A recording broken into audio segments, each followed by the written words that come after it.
네, 정부가 어제 특단의 대책을 꺼냈습니다. 단계적 일상 회복으로의 전환 중단되고요. 당장 내일부터 1월 2일까지 16일 동안 사적 모임 인원은 4명으로, 그다음에 다중 이용 시설 영업 시간은 업종에 따라서 밤 9시나 10시까지로 단축이 됩니다. 자, 이 문제 좀 종합 정리가 필요한데요. 중앙재난안전대책본부장을 맡고 있는 김부겸 총리 연결해서 자세한 이야기 들어보도록 하겠습니다. 나와 계시죠, 총리님? 네, 안녕하십니까. 네, 일단 김부겸입니다. 사회적 거리두기 조이는 걸 내년 1월 2일까지로 설정을 했던데요. 기간을 네. 이렇게 정한 이유가 뭘까요? 아무래도 뭐 연말 연시에 네. 국민들의 이동 또 접촉이 많으니까 음, 일단 거기에서 접촉을 좀 줄여 주십사 하는 그런 요청이고요. 네, 그 사이에 저희들은 그 60세 이상 고위험군에 대한 접종을 지금 하루에 한 8, 90만 명이 접종을 하고 있습니다. 네.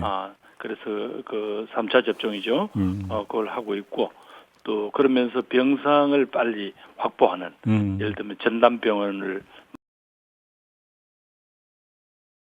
만들어낸다든가 이런 일에 계속 준비할 시간이 필요합니다. 예, 그래서 내년 1월 2일까지 이렇게 어려움에도 불구하고 예. 특히 소상공인 자영업자들이 또 얼마나 상심이 크겠습니까? 음흠. 그럼에도 불구하고 이렇게 결정을 내렸습니다. 그러면 예를 들어서 이제 그 백신 접종이나 의료 체계 확보를 위한 시간으로는 충분하다고 보십니까?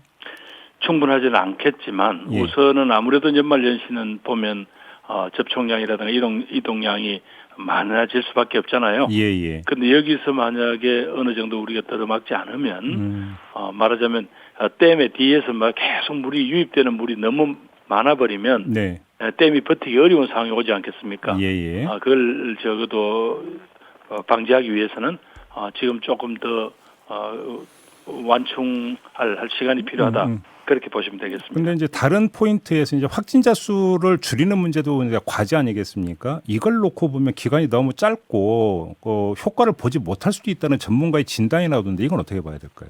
그러니까 저희들이 이제 단계적 일상 회복으로 갈 때 네. 확진자 수는 어느 정도 이제 늘어날 수밖에 없다는 걸 각오했는데 그때 보니까 사실상 그 소위 60대 이상 고위험군들의 이 말하자면 백신에 대한 어떤 그 대항력이랄까요? 항체 예. 보유 뭐 예. 이런 부분들이 생각보다 빨리 예. 이렇게 약화된 거예요. 그걸 이제 막아내기 위해서는 네. 지금 현재 이렇게 이분들을 병상 그게 이제 중증 병상이든 혹은 중등증 병상이든 이런 데서 이분들을 보호를 해내야 되는데 지금 한꺼번에 이렇게 몰려드니까 현재 의료 체계에서는 병실, 병상 또 우선 의료 인력 자체가 현재로서는 여러 가지 뭐 힘겨운 상황입니다. 그래서 지금은 도저히 더 이상 이 본물이 밀려오는 것을 막아주지 않으면 제일 앞선 의료진 자체들이 지금 의료 현장 자체가 버텨내기 힘들다라는 그런 우려가 있어서 일단은 이렇게 국민들한테 상황을 설명드리고 예. 잠시 멈춰 주십사 요청드린 겁니다. 그러면 총리님 그럼 내년 1월 2일까지 그 백신 추가 접종률 목표치나 병상 확보 목표치가 정해져 있습니까? 아직 목표치보다도 지금 현재 추가로 하셔야 될 분들이 예. 뭐 대상자까지 50대까지 포함하면 약 한 1,800만 정도 되거든요. 예. 그러나 그 중에서 하여튼 고위험군에 속하는 한 1,200만 정도는 그때까지 접종 완료 3차 추가 접종 완료를 예. 마칠 생각입니다. 예. 그래서 그래도 감사하게도 국민들께서 하루에 한 90만 명 정도가 지금 접종을 하고 있거든요. 네. 그래서 그런 부분들을 가지고 말하자면 방패를 만들려고 하는 거죠. 병상 확보 같은 경우도 이게 이제 말 그대로 침대만 필요한 게 아니라 의료 인력이 필요하기 때문에 아무리 쥐었어도 한계가 있다는 지적이 있던데 이건 어떻게 접근하실 계획이세요? 그래서 이제 저희들이 그 병원장님들을 만나 뵀더니 이분들 이야기가 예. 이제 일종의 이제 중환자인 경우에 코로나 치료는 끝났지만 이분들이 이런저런 이유 때문에 사실은 퇴원을 하거나 다른 병상으로 옮기는 거를 거부한다는 거예요. 그렇다고 해서 그분들을 무조건 막 강제로 할 수가 없잖아요. 예. 그래서 그러면 그분들을 다른 병, 그러니까 코로나는 완치가 됐더라도 다른 병으로 어려운 분들을 어떻게 받아줄 수 있는 그런 병원이나 병실이 필요하지 않습니까? 예. 그러니까 말하자면 소위 그걸 상종 종합병원이라고 하는데 그건 아니더라도 거기에 걸맞는 정도의 어떤 병원과 병상을 확보할 필요가 있죠. 거기는 이제 의료 인력도 있고요. 그리고 그분들은 이제 이런 코로나 같은 이런 치료 외에 다른 치료만 일상적인 치료를 해드리면 되니까 그런 이제 그런 걸 확보하는데 시간이 필요합니다. 좀 그 방향을 그렇게 잡고 있는 거군요. 네, 뭐 지금 저 상급 종합병원의 병원장님들은 자신들은 옮기고 싶고 다른 또 환자들도 치료를 해야 되잖아요. 그런데 이분들이 안 가려고 할 때 이런 시설을 갖춘 병원이 있습니다. 라고 이제 그렇게 할 수 있도록 해달라는 거 하고 저희들 그걸 준비하고 있습니다. 예. 지금 그 다중 이용 시설 영업 제한에 들어가는데 지금 종교 시설이 제외가 됐어요. 근데 예를 들어서 지금 오미크론 같은 경우는 지역 감염의 진원지가 좀 종교 시설이지 않습니까? 이건 좀 제외된 게 아니고요. 요거는 워낙 이제 우리가 막 빠르게 결정이 되지 않습니까? 그래서 어제부터 아마 문체부하고 각 종단체하고 이제 접촉을 하고 있는데 대충 이제 지금은 미접종자 포함시 50%로 돼 있는 거를 지금 요걸 한 30%까지 줄이고요. 그 다음에 최고 들어갈 수 있는 인원 자체를 299인까지로 이렇게 제한하는 것. 그 다음에 접종 완료자로만 됐을 때는 지금은 이제 제한이 없습니다. 근데 요거는 접종 완료자로만 하더라도 전체 수용 인원의 70%까지 이렇게 하고 미접종자는 이 경우에는 인정하지 않는다. 이렇게 대충 합의가 이루어지고 가는 것 같습니다. 알겠습니다. 뭐 결과론적인 이야기인 것 같아서 뭐 길게 질문은 안 드리겠습니다만 이 상황이 여기까지 오니까 야권에서는 결국은 정치적인 그 판단 아니었냐, 단계적 일상 회복으로 전환이 이렇게 지금 비판을 하고 있는데 어떤 말씀 주시겠습니까? 글쎄 한 달 반 전의 상황을로 되돌아가 보면 정부가 왜 여러 가지 이제 이런 전문가들의 지적도 있었습니다만 당시 한계에 이르는 소상공인 자영업자 상황 고려 안 할 수 없지 않았습니까?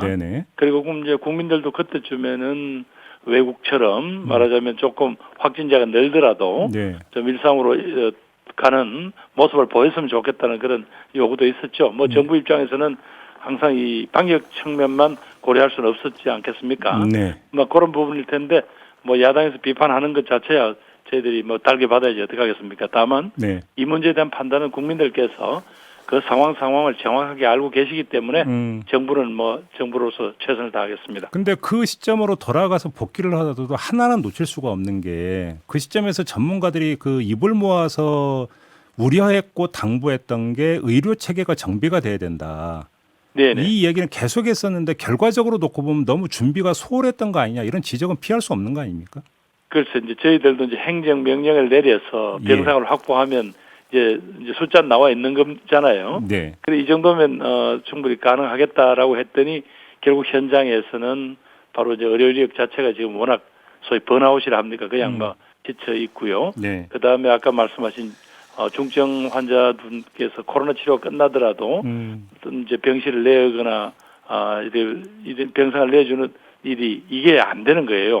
수치상으로는 되는데 그래서 이런 부분들이 저희들이 아무래도 조금 대응이나 더 준비가 미흡했다는 비판은 달게 받겠습니다. 결국 그 결정적 패착이 중증화율 그 예상을 잘못했다는 점 아닙니까? 그 예상을 잘못한 이유 원인 분석은 끝났습니까? 그때까지는 한 거기 한 1.5%였는데 실질적으로 지금 최근에 일어나고 있는 게 보니까 한 2.5%까지 돼버렸거든요. 그러니까 그런 점에서 저희들이 조금 너무 과거의 경험에 너무 지나치게 의존했던 것 같습니다. 알겠습니다. 자, 이제 손실 보상 이야기로 좀 넘어가겠는데요. 어제 저희가 이호성 청와대 정책실장하고도 인터뷰를 했고 민주당에서 나왔던 선지원 후 정산 방안에 공감한다는 답변을 하던데 지금 이게 이제 정부에서도 그 차원에서 준비를 하고 있습니까? 지금 이번에 특히 연말 연시에 정말 조금 소상공인이나 자영업자들로서는 사실은 대목인 셈이잖아요. 그럼요. 그거 영업을 포기시킬 때는 뭔가 정부도 그에 걸맞는 최소한도 그런 어떤 지원책이 있어야 되겠다고 생각을 해서 오늘 오전 중에 정부가 합동으로 그 지원책을 발표하겠습니다. 오늘 발표합니까? 근데 이 선지원이라고 하는 게 지금 보도를 종합을 하면 그 지난 7월인가요? 8월인가 있었던가 그 소상공인 지원금 이걸 이야기하는 걸로 해석을 하면 되는 겁니까? 지금으로 봐서는 일일이 개별 그 업소 하나하나를 예. 어떻게 정산하는 방식으로는 시간이 너무 걸리겠죠. 예. 그렇다고 해서 이제 무조건 선지급이다 이렇게 표현하기로는 또 여러 가지 아무래도 재정 집행에 또 어려움이 있을 테니까 네. 그런 방식은 찾아보겠습니다. 다만 지원을 한다는 구체적인 어떤 그런 정부의 의지와 방향을 오늘 오전 중에 발표를 해드려야 네. 이분들이 조금이라도 위로가 되지 않겠나 싶습니다. 오늘 오전에 발표를 한다니까 좀 미리 말씀하시기 좀 약간 한계가 있긴 있을 텐데 그래도 궁금하니까 저는 질문을 안 드릴 수가 없는데요, 총리님. 선지원이라고 하는 게 언제 어떤 규모가 되는지 그래도 대충 좀 말씀해 주신다면요. 예, 그 부분은 지금 아무래도 뭐 재정 당국하고 또 네. 중기부가 지금 계속 그 마지막까지 그 네. 방법을 서로 간에 절충하고 있고 하는 걸 알고 있습니다. 그래서 조금 그 부분은 궁금하시더라도 오늘 오전에 발표가 있다더라 뭐 그런 정도로 좀 받아들여 주셨으면 감사하겠습니다. 근데 요거 하나만 여쭤볼게요. 그러면 근데 그 선지원이라는 게 그러니까 지금 올해가 얼마 안 남았는데 내년에 지원이 되는 겁니까? 해 넘어가기 전에 지원이 되는 겁니까? 왜냐하면 가능한 한 지금 이 시기에 어떤 형태든 지원 방안을 찾아야 되겠죠. 그래요? 그게 어떤 방식이 될지 모르지만 왜냐하면 지금 1월 2일까지가 제일 혹독한 시기인데 이 시기를 그냥 견뎌 주십시오 하기에는 소상공인이나 자영업자들한테 지금 너무 이 상황이 어려운 걸 알고 있습니다. 제가 이 질문을 드린 취지는 해를 넘기느냐 아니냐에 따라서 재원 조달 루트가 달라지고 규모가 달라질 수 있기 때문에 드리는 질문인데요. 그렇겠죠. 지금 저희들로서는 정부로서는 금년 예산 내에서 어떻게든 그걸 찾아봐야 됩니다. 금년 예산 안에서. 그렇죠. 왜냐하면 아직 내년 예산분은 아직 우리가 쓸 수가 없지 않습니까? 그러니까 집행을 못 하죠. 못 하잖아요. 그렇죠. 그러면 그 지원 규모라는 게 상당히 적을 수도 있겠네요. 그러면. 지금 여야 후보님들께서 이야기하시는 쪽으로 뭐 50조 100조라는 거는 그건 뭐 현재 우리 예산 규모 내에서는 그건 불가능하고요. 그건 아마 또 내년에 넘어가서 여야가 국회에서 무슨 합의를 하고 그리고 또 그러면 50조 100조가 되려면 뭔가 재원 조달할 방안이 제시돼야 될 것 아닙니까? 그렇죠. 예를 들면 뭐 국채를 발행한다든가 뭐 어떤 사업을 줄여서 하라든가 이런 것들이 나올 테니까 그건 뭐 내년에 가서 여야 후보들이나 혹은 주요 정당에서 어떤 요구를 하겠죠. 물론 왜냐 이 상황이 금방 뭐 또 이 소상공인들이나 자영업자들의 피해가 금방 끝날 일은 아니지 않습니까? 뭐 그렇게 보시면 되겠습니다. 그러면 예를 들어서 지난 8월에 지급됐던 희망 회복 자금이라는 게 있잖아요. 지원금 소상공인을 대상으로 했던. 있었죠. 이때 그 규모만 4.2조였던 걸로 제가 기억을 하는데요. 이렇게 준하면 지금 올해 예산에서 4.2조를 끌어올 수 있습니까? 그런 이제 구체적인 부분을 대해서 규모하고 어디서 그러면 재원을 염출할 여지가 있는지 뭐 이런 것 등등 또 혹시 금년에 아직까지 사업이 미집행됐기 때문에 이렇게 지금 돌렸을 부분이 있는지 이런 부분들을 지금 재정당국하고 중기부가 지금 마지막까지 지금 찾아내고 서로 조율을 하고 있는 것으로 알고 있습니다. 알겠습니다. 어제 댓글이 하나 달린 게 있는데요. 지금 제가 대신 질문을 좀 드릴게요. 사각지대가 있는 것 같아서 드리는 그 질문인데요. 네네. 영업 제한 대상 업종에 지원금이든 손실보상금을 주는 거 말고 영업 제한 대상에 납품을 하는 업체들이 있지 않습니까? 네네. 뭐 재료든 뭐든지 납품하는 업체들 결국은 도민으로 타격을 받는 건데 지금 제외가 되고 있다. 너무 힘들다 이런 어떤 하소연이 있었거든요. 아마 저희들이 살펴볼 때 그렇게 사각지대 분명히 있을 수 있을 겁니다. 그래서 손실보상법으로 즉 이제 영업 제한이 됐다든가 혹은 뭐 시간 제한이 됐다든가 뭐 이런 부분들에 대한 그런 걸 하기 위한 손실보상법이 있지 않습니까? 그 법으로 할 수 있는 부분들은 하고 그렇지 않은 부분들도 분명히 지원을 하지 않으면 이것도 하나의 생태계 자체가 자칫하면 무너질 수 있잖아요. 그럼요. 못 견디면. 그래서 이제 그런 부분들까지 같이 지금 고민을 하고 있습니다. 그것도 검토를 하고 있습니까? 그래서 뭐 빼놓고 할 수는 없지 않습니까? 알겠습니다. 코로나 치료제는 언제 들어옵니까, 총리님? 지금 저희들 뭐 사실은 한 12월 말 정도를 쓸 수 있다고 그래서 좀 기대를 하고 있었는데, 그래서 조금 시간이 더 걸릴 것 같은데 아마 1월 중에는 들어올 거 있을 것 같습니다. 1월 중에? 네, 예, 예. 만약에 그 먹는 치료제가 1월 중에 들어온다면 중증화율을 많이 낮출 수는 있는 거 아니겠습니까? 지금 예 이제 뭐 그걸 또 하나 기대해 보고요. 또 예. 하나는 예.